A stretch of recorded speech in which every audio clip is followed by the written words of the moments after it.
Good morning, everybody. Welcome to today's 1 Million by 1 Million Strategy Roundtable for Entrepreneurs. 1M, as you know, is the first and only global virtual accelerator for technology startups.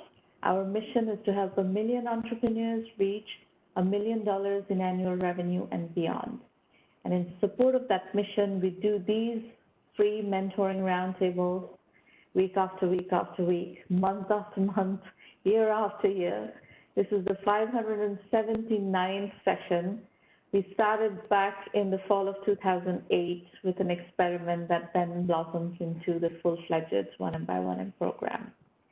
The event is being recorded. Every single roundtable recording is available on the 1M1M Roundtable channel on YouTube and on Twitter we are at 1M1M and at Stromana. Today's hashtag is 1M1M. These are the call-in instructions. This is a roundtable, not a broadcast. We want you to participate. We do have scheduled programming first, but we absolutely want you to participate. I'll put the slide back up a little bit later. Today, we are going to start the conversation with Evan Zimmerman, chairman of Jovono. Evan, welcome to the show. Thank you so much for having me. I'm really looking forward. So tell us a bit about yourself and Jovono. Let's get acquainted. Thank you. So as for myself, I started my first company when I was actually a teenager, consumer products company called Mighty Mug, very successful, sold millions of units, over 1 billion organic views online. From there, I went on to start Jovono, which is a venture capital firm that invests in paradigm-shifting founders that are solving hard problems and building delightful products. We've invested in a lot of really successful companies like Anduril, Aspiration, Zkit, Notarize, Paragon, and more. We invest both early and late, mostly primary, but a little bit of secondary as well. And we're interested in people who are going to change the world for the better. On real problems. What is the size of the fund? Yeah, so we've deployed a 9-figure amount, and the deals that we've done have ranged anywhere from 5 to 7 figures, depending on the type of deal.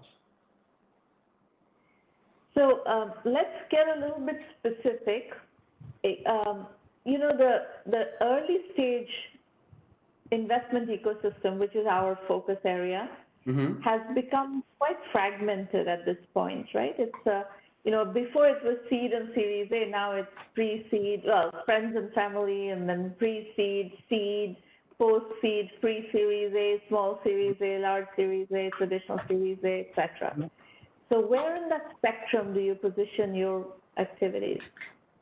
Yeah, so great question. I mean, we've done deals at all stages, right? So we've participated in Series Ds and even a crossover round. The majority of our deals cluster around that sort of pre-seed and Series A.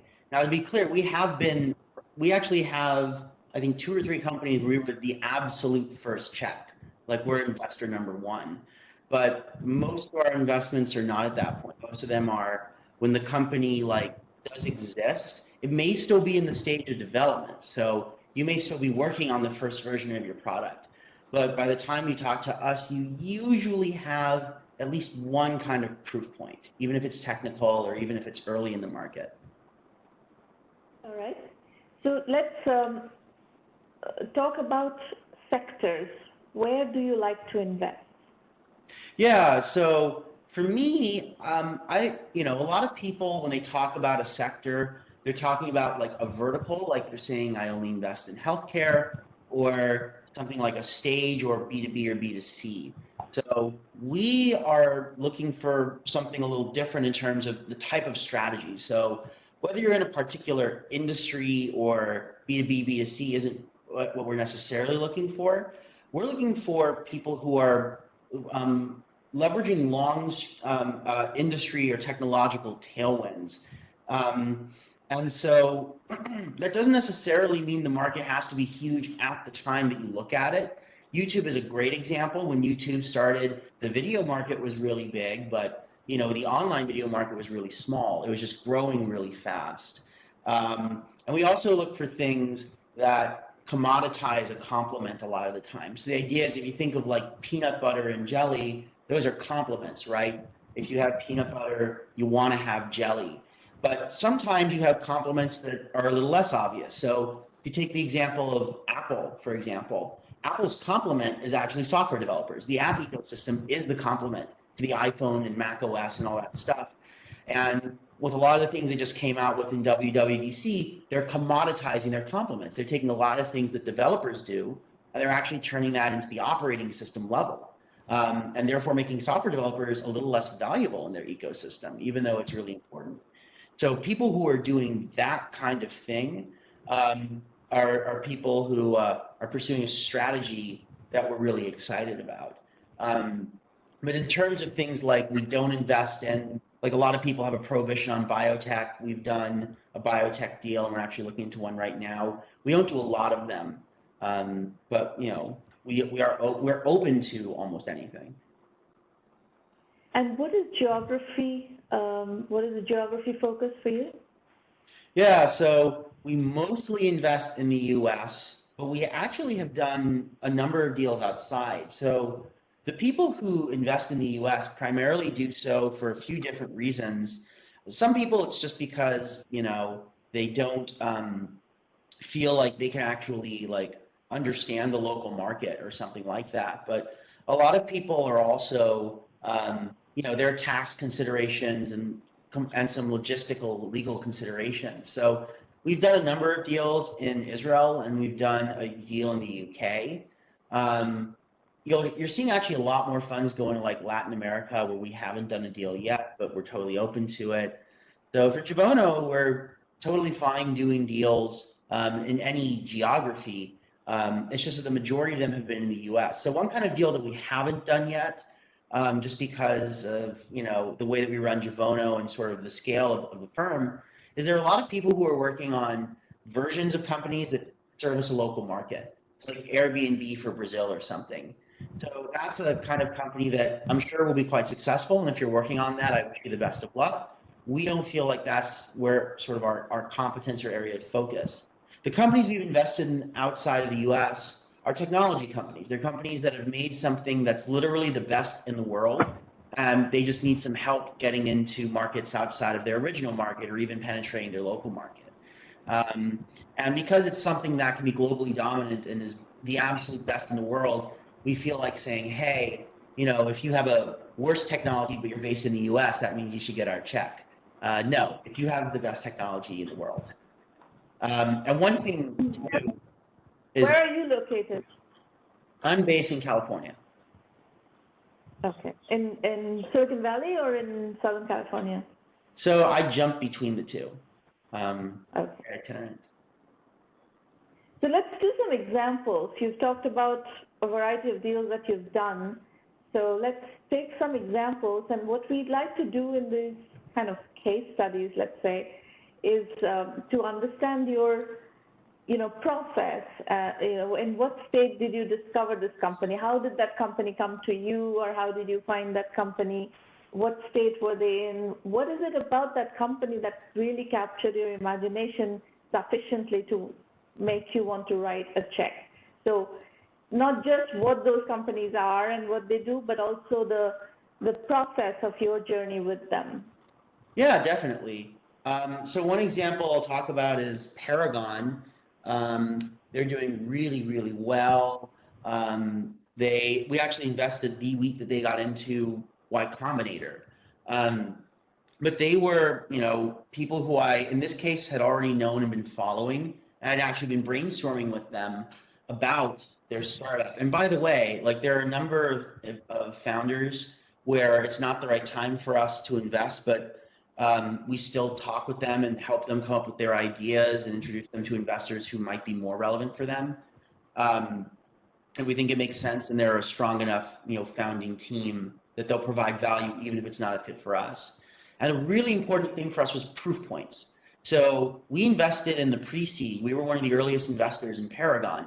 but they already had proof points, right? The most important proof point was that this was it was based on a real problem that they faced as entrepreneurs in their previous company.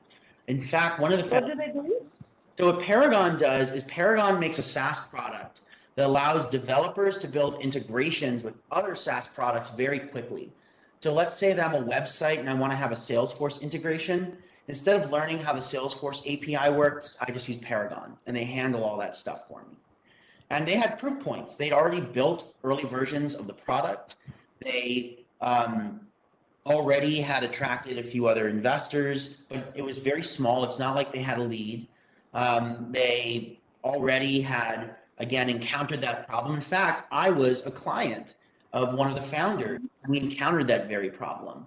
So they had proof points, and they'd already started talking to customers. They talked to like over 100 people by the time that they'd talked to me. So rather by the time they talked to me asking for investment. So remember, we'd already been talking. So those are things that are awesome. And one other thing too is that when we're talking about the actual companies. So there's this book called VC: A History. It's by Tom Nichols, and it has the best exposition of this that I've ever seen, which is there are really three core things that people talk about and focus on when they look at these companies. They look at market, they look at people, they look at technology. Those are the three key things. Everyone cares about one of the three a little more than the others, although it really depends on the company, right? And one of the things I care about a lot when I look at these, especially in the earlier stages, is not just that people are solving real problems, that they've done some effort to validate that it's a real problem. It's also just that they have grit and creativity. Those are two things that I care about a lot more than other people, because the reality is that the core advantage startups have, is, other than a new technology sometimes, is speed, right? You can work faster than a big company, and because they will eventually try to catch up to you once they realize you have something. So if you can move, so if you're going to be really creative, and if you are able to deal with hard stuff, if you have examples of times where you've dealt with hard problems, or you tinker around with things in your free time and work really hard, those are things that are really exciting. And that idea of proof points, that doesn't have to be that you're a previously successful founder, to be clear, but some evidence of proof points from the market or in your life, that's really, really good. Okay, let's do another example. I just want to, understand your thinking across a couple of. You're doing a very good job of illustrating what what attracts you. But keep going. Let's do another couple of examples. Thanks. And if it's too long or you want me to dig deeper into something, feel free. No, keep going. So go ahead. I'm excited for your next question. The question is, I want to hear a couple of more examples of companies that you have invested in, and just the process of what you've seen and so forth. Yeah, I'll give you another example. So Zkit is a company we invested in. We actually led the Series A with some friends of ours. We led their co-led their Series A, which was their last round of investment before they sold to Walmart for over $200 million. And they had a SaaS business that was growing quickly and had a number of really prominent customers. So our process with them was that we were introduced to them by a friend of ours who was considering investing and ended up co-leading the round with us. And they came to us because one of the things that we do better than a lot of other people is we're really good at actually understanding the technology behind it. Now, you don't have to have invested in new technology to have a successful company or to be a Jovono company, but you have to use it at least very well. So in the case of Zkit, they actually invented something completely new. And so what they did was they showed you what you would look like in clothing. And it was by far the best that they'd ever done. So what we did was we actually walked through their algorithm and how it worked. And that was during the late diligence stage. So normally investors will not sign an NDA. So we're no different than that. Nonetheless, though, we created a secure way for us to evaluate the technology. It also works. So we ran it in samples. The core reason for why we needed to understand how it worked was because it wasn't perfect yet, although it was very good. It was enough to impress people. And so what we needed to do was understand, is the technology, one, really far ahead so that it'll be hard for people to catch up for them. But we determined that they were at least 2 years ahead of everyone else. Number two was we said, is the technology basis good enough that if they get more resources and a little more time, it will become perfect? And the answer we determined was yes. Number three was we said, based on what they had, is there a viable business model that's also like logistically doable, right? Because you also had to say like, hey, I'm going to see what people look like in clothing. Can we come up with a way to upload clothing quickly, which was a really big problem we had to solve that they hadn't yet solved. And we thought that there were ways that we could approach this using machine learning. So for them, and obviously the founders were incredible, right? Like the founders were Alon and Yael, who is basically the inventor of the technology, was this real superstar, like one of the first women to go to the Technion, which is the MIT of Israel. She was in the Air Force, really just, really patriotic. And even like while she was the CEO, she was in the reserves for the military, really hard worker, really incredible person. So we looked at the founder and we looked at the technology. We were like, okay, like this makes a lot of sense. And so what we did was we gave enough resources for them to finish the technology. We opened up our networks that they could get their first customers. And we also just really helped them with the strategy because the business strategy changed a lot. One last thing that we did to help them, which is very unusual, is we helped them get software patents. So software patents are very rare, and you definitely don't need to be a successful company or successful Jovono investment. But when you do get them, they're very valuable and they help. And I actually have a law degree from Berkeley with honors, and there were several opportunities that I saw where we could actually get a software patent, and that was appealing. So we actually got several software patents for Zkit. And they never confirm why, but I suspect that's one of the reasons they ended up being bought by Walmart for so much money. Mm-hmm. Mm-hmm. Very interesting. Now, when you do these very early stage investments, like almost pre-seed investments, what is the check size that you're writing? So it's all over the map because it's funny you mentioned about the fragmented space at the very top of the segment, because some of the fragmentation of the space is actually just that the names don't mean anything anymore. Like pre-seed is like, it used to mean like a kickoff to your seed, then it became a whole nother round, but your first round. And now a lot of people do a pre-seed after having raised more than one round of friends and family, or they'll do 2 pre-seeds. So I'm not trying to avoid the answer to your question. It's just the market, because the names don't mean anything anymore, and the companies raise at such different stages of development and also different stages of signal, there's just not a single answer, right? Like the smallest check that I've written is $5,000 at the pre-seed level. But the largest one that we've written at the pre-seed level is probably $250K, right? So, and the one that we wrote that was, it was 200. And the 200 one was some founders who I was the absolute first check. I helped them incubate the company because it's literally the strongest founding team I've ever seen. And I feel very validated by that investment because it's funny, they're actually still in stealth, and yet they built a really difficult technical product, and then in their first year, they have scaled unbelievably fast. Like, it's incredible. And it's a fintech product too, which is, facing some headwinds right now, and they're still growing like crazy. So I think that, and the problem is that the valuations, I mentioned that 5,000 and that 200K, right? Both pre-seed. 5,000 is hard to value. Yeah. Well, here's the thing. That has to be a debt. Huh? That has to be a loan. 5,000 has to be a loan. You can't really do a price round on 5,000. Yeah, you can't do a ton, but we just wanted to really support the founder because she's just so good at what she does. But I think that the key thing is part of it's the valuation. So if you're raising at a much lower valuation, as an investor, I don't have to deploy as much to hit my ownership target, right? So with this founder, she was way, her proof points were not as good, and so the valuation was way lower. For her, a $5,000 check was the equivalent of a $25,000 check in someone else. So that's an important thing to think about too. All right. Well, I think that gives us a good, kind of overview of your thought process. Sure. Are you staying for the mentoring session? Yeah, absolutely.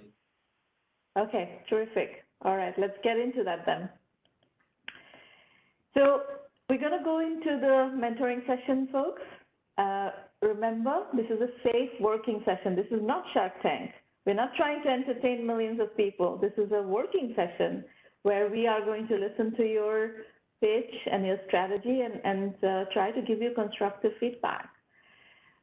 If you disagree with the feedback you get here, that's fine. It's your venture, but do consider, because it is based on experience.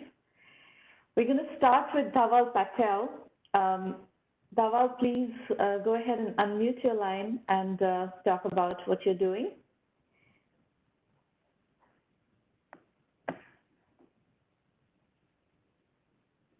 Is Dhaval on the line? I don't see him on the panel.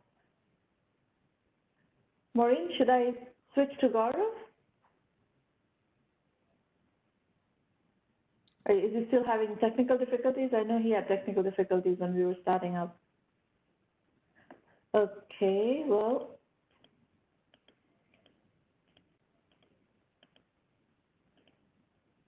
Where is Gaurav's pitch? Hey, Gaurav's slides are in drop down. Okay, here we go. I'm here. All right. Hey, I've seen a lot of videos of you talking to about business and how to go about it. I've always used to love it, and now I'm here. I can't believe it. Hi, Evan. Yeah, hello. So my name is Gaurav Henry. I'm based out of Bursa in Turkey. Well, my team is based in Paris, and we were an agency before, and we faced a problem. That's why we built this tool, AdCreative.ai. So I'm going to explain to you guys about what it does. And this is our team, brilliant people working with us. So Tufan is the CEO. Looks like it's a very big team. How many people do you have? Well, yeah, we have 55 people right now. And do you still function as an agency while you're building this product? No, we some of us have just taken the full-time role of building this from ground up, because we built AdCreative.ai because we had certain problems in the agency. The target audience optimization, as you can see here, is something that most of the companies are doing right now. You have Sprout Social, you have so many other tools which are kind of managing the whole advertising and marketing ecosystem.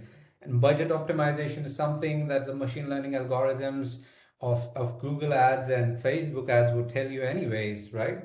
And platform optimization is also something where you can find your target audience. Are they on LinkedIn? Because you're doing a B2B software, it makes more sense for you to advertise on LinkedIn, or probably go on Facebook or Instagram, because you're an e-commerce company, you want to connect to your buyers directly.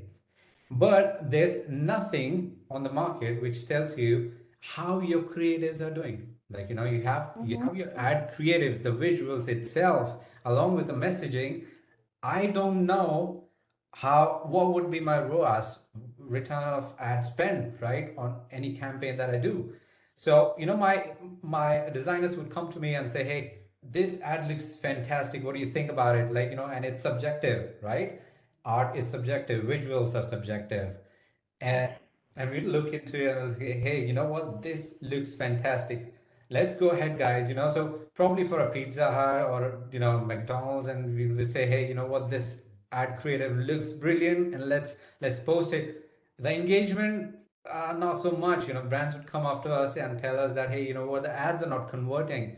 So we thought in a lot of depth about the problem.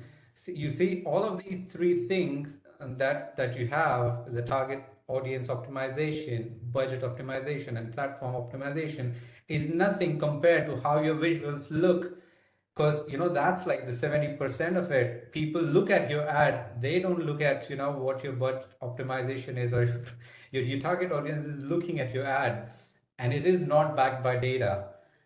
So we spent about 1.5 years to kind of build a machine learning algorithm.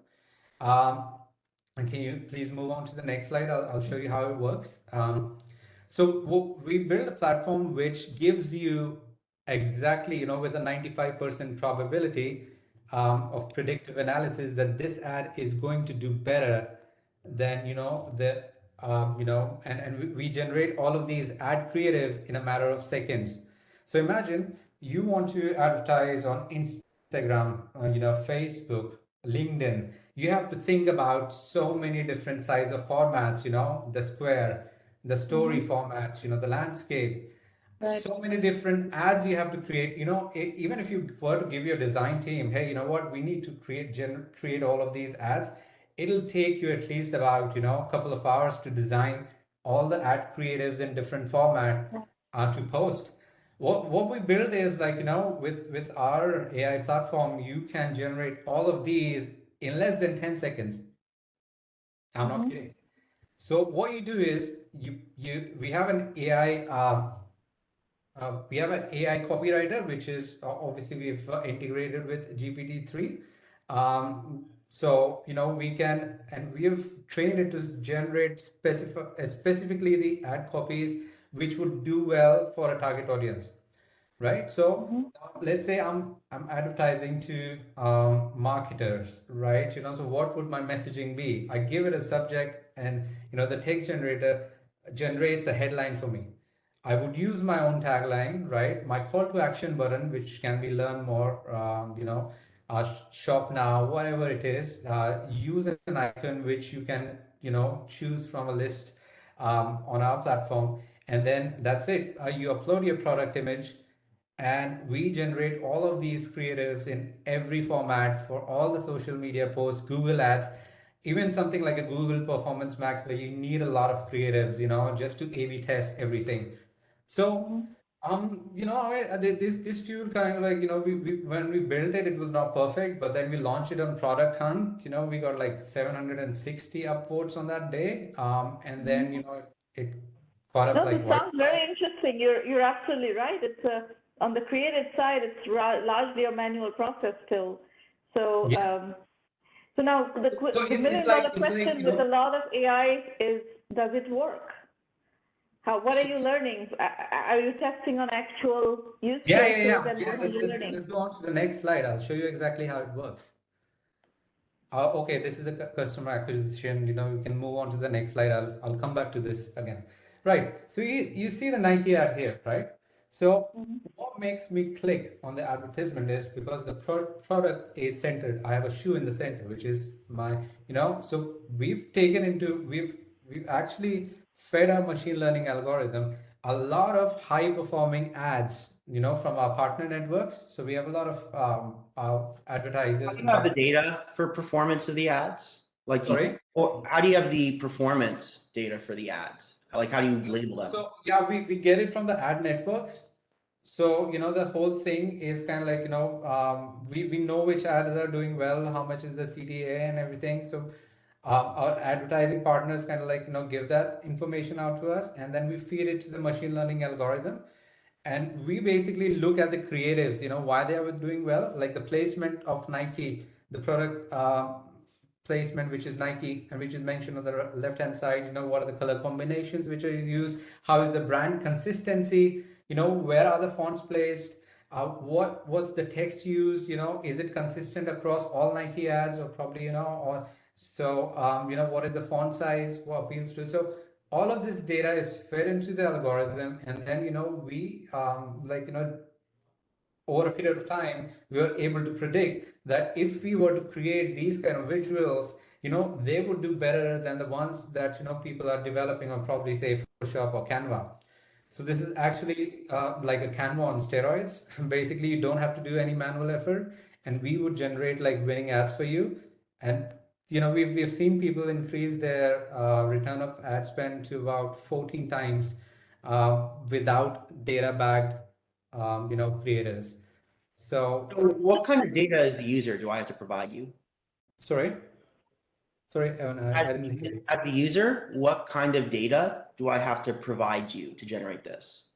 So basically, you know what, you don't have to give me any kind of data. You just have to give me your headline, your tagline, and the description of the ad. These are the three things we require, and what your CTA is going to be. So we create, those hundreds of ad creatives and give it to you, right? There's a basic, if you were to do it for the first time, by default, we'll give you the creatives that are doing well for other companies, other brands, and what our AI predicts that would do well for you as well, and it'll curate all of those visuals. And then you can integrate your Google ads and Facebook ads on our platform. And once you start kind of like, putting your own ad data on our platform, it'll analyze, and you can even mark, which ad creatives are doing well for you, opposed to any other that you've generated on the platform. So there's an internal ranking system as well. So it'll rank and it'll say, hey, these were doing well, so let's iterate on these designs. And that's how your design iterations are done over a period of time. So we look at the winning ad creatives not only for everything, all the other brands, but your own brand, and then we kind of like iterate on top of it, and basically make it better. I have one question. Are the ad networks willing to give you all this data just like that? Why are they doing that? Well, yeah, I mean, not for free, of course, but I mean, those are some of the things that we can discuss at a later time, but probably cannot like Okay. disclose some of the contract information with you. So these are the companies which have already signed up with us. We have 20,000 active subscribers as of now. So in 6 months' time since the launch, we are the preferred premium partners of Google.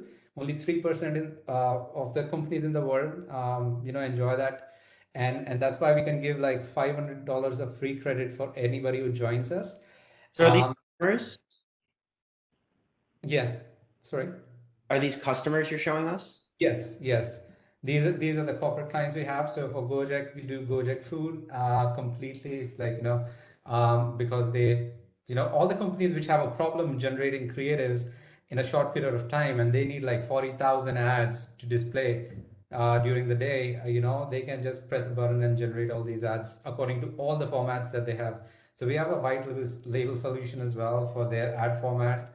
And a Are button. you working directly with the brands or are you working with the agencies?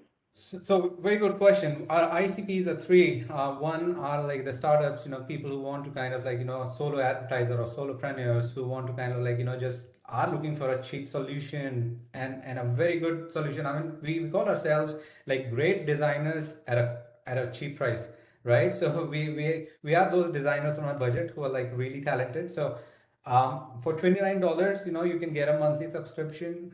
You can generate 10 ad creatives, which are good enough for like, advertising the whole month. And basically those are our first ICP. The second would be our digital agencies. So the marketing agencies, which kind of like cater to 5 or 6 brands or probably 20 brands, and they have an in-house design team, but they need to hire more people in order to cater to all those brands. So we say, hey, you know what, all your advertising needs, you can just generate from our platform for all your clients, and you can store them in different kind of like, so the brands will be stored on our platform for for them to kind of like really use later.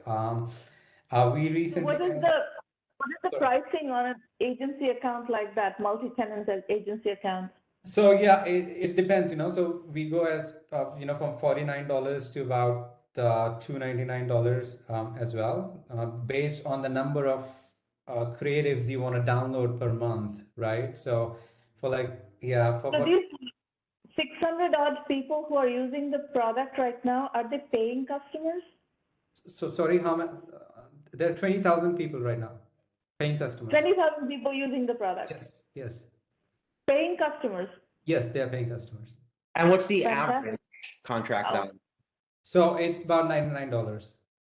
Okay. 99? So It's like a $200,000 revenue. Yeah. I guess that for me, the main question I have is, so two things. First of all, is I didn't hear you mention product images. Like, is that part of what I can put into the ad? And the other thing Yeah. too is that, so we actually just invested in a company in the ad space that also does automation. So I'm definitely in favor of this concept. Um, Right. you know, why are you pricing so low? Like that seems like way too low of a price for this Yeah. company. Look, and the thing is that, we just don't want to confine ourselves to just one kind of an ICP, right? We want to reach out to all those millions of people who are like, more in number, who kind of like, have like an Instagram account, want to sell something, some product that they made and it cannot afford a designer. So we have packages for everybody. It's not just like, I mean, of course, we start off at $29, but we read for a company, whom we sell a white label solution to, it goes up to $100,000. So it depends on the kind of need you have. The thing that we are doing is we are generating ad creatives for anybody who wants to Hmm. have result oriented. And it's the same product that can cater to the entire gamut from $29 accounts to the $100,000 accounts? Yes, yes, yes. I mean, there are Wow. differences. Look, you know what? For a $29 account, you're confined to like four platforms, social media like Pinterest, Facebook, Instagram, LinkedIn, and your Google Ads. So these are the five Gaurav, formats that you can. what brings you here? What are your needs? What are your questions? I find this very impressive, actually. Thank you very much. Yeah. I mean, I just one question. We have like a lot of visitors as well. People love our product, and we have like really good ratings across product and AppSumo, and G2, all of these platforms. We have done. We know we have product market fit. We know. We have acquisition offers from other advertising companies as well, which have tried to do similar things but have failed. Hmm. Um, the thing is that, for me right now, the more important thing is to kind of like, get your guys' opinion, what should be the direction that I should follow. My team and I would like to see, how we can like scale it up. Like, do we get more corporate clients? Do we keep selling it for the price that we do? And, what would be those strategies? Second, because we have like a free trial for 7 days, people mostly like download most of the creatives and stuff, and then probably, if somebody can't afford a solution, they would use another email address and use credit card details, and then make another account, and basically download the other 10 so that they can carry on using it. So we have churn is a concern for us, but we Hmm. know that the same people are coming back to our platform and using it because it's invaluable for them. So those are my two questions that I probably would like to know, how do I solve it? So, Evan, I'll let you answer this question in a minute. My instinct is that if you can get these $100,000 accounts or more, I Yeah. mean, this is probably the business that I would try to build.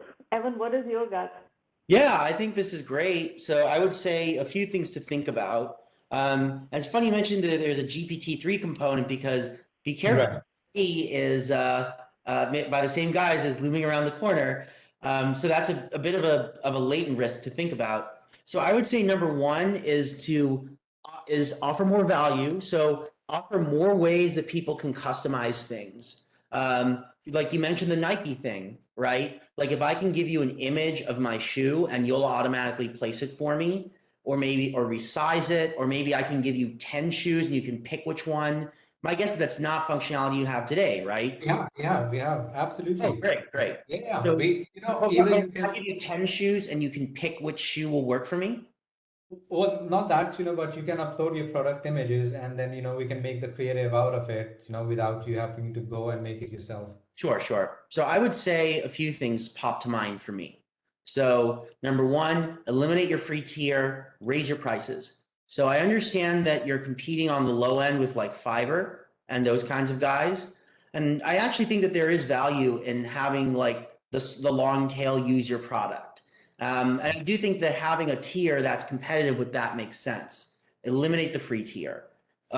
We have a bunch of companies that had free tiers, and almost all of them have gotten rid of it, because I think with free tiers, you have to be very smart about what it's accomplishing. I would say that being a lot stricter so that you move people further up market way sooner, so that those up market amounts are more. I would also think about whether the design agencies are friend or foe. Like, I understand at the very beginning why you want to have those guys on, because they're customers and they give you access to other people. But they always have people who are going to be doing that, right? They're always going to have designers in house, and that's going to limit how much they're using your product. And there are a bunch of people who don't use that, right? So you provide a lot of value to customers if you can say, hey, this is something where you don't have to go to your expensive agency. There are a lot of there are a lot of things that use agencies where companies came around that didn't eliminate the agency, but eliminated the call for the agency, right? A lot of agencies are hourly, and that's something that's been super valuable.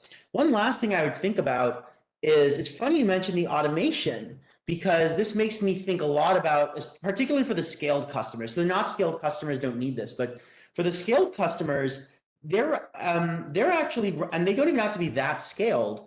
They may be running like 30 or 40 different types of ads and promotions, and they may want to actually put the promotion into the ad picture, not just the copy.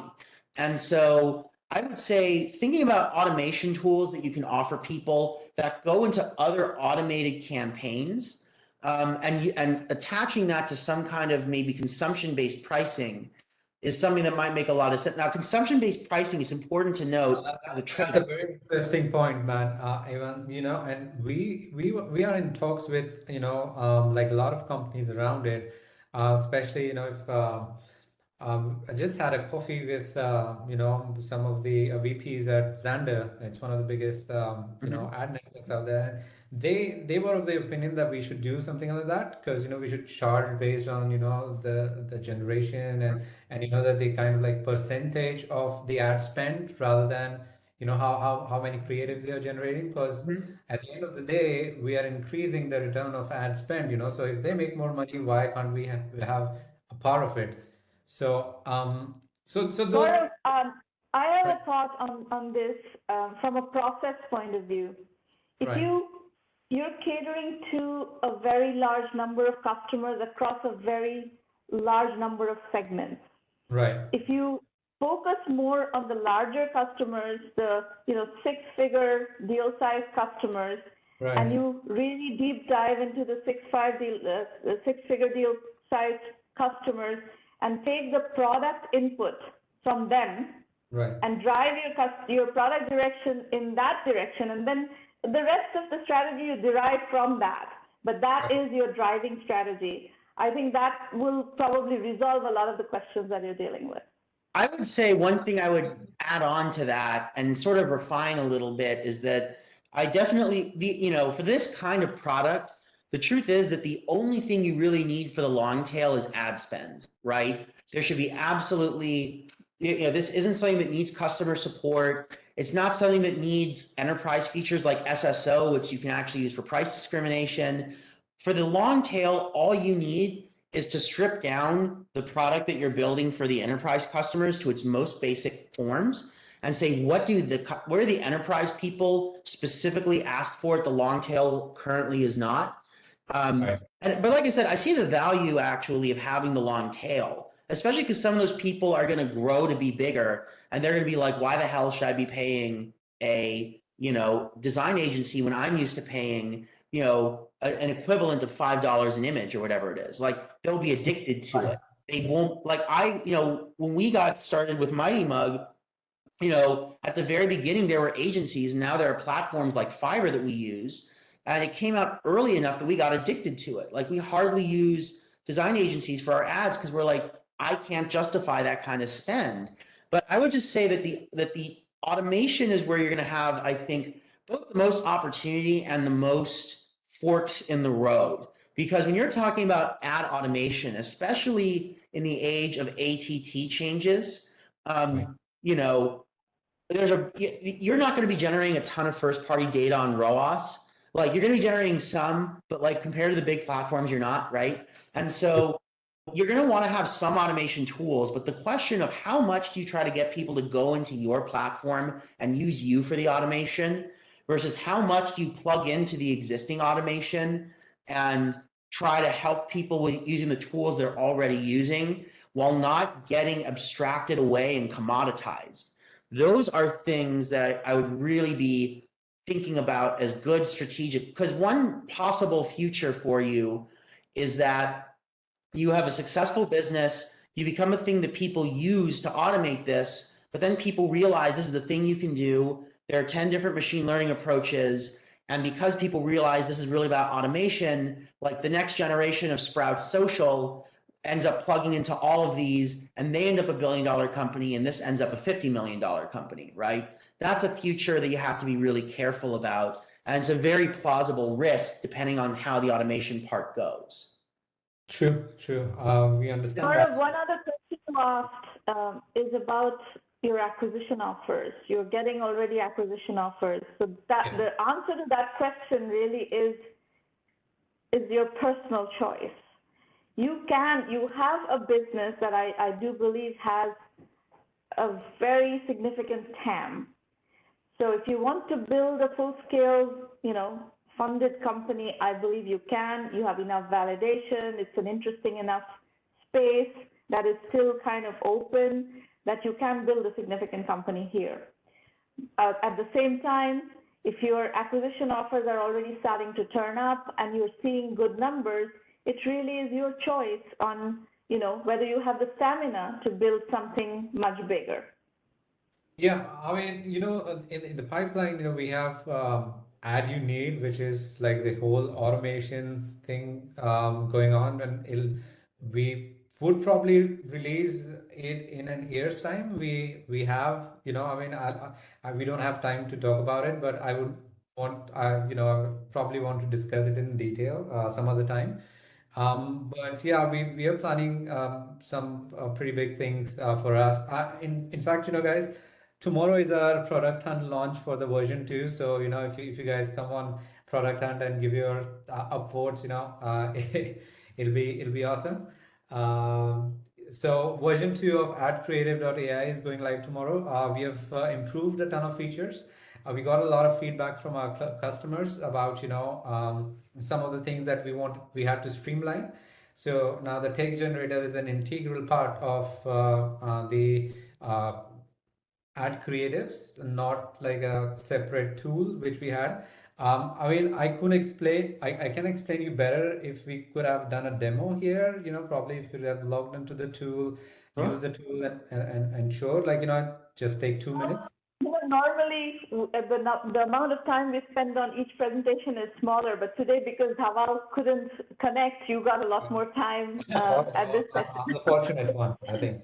But it was a very good discussion, and I find the whole thing extremely impressive, and I think Evan likes what you're doing as well. So congratulations and good luck. Thank you very much. Gaurav, keep going.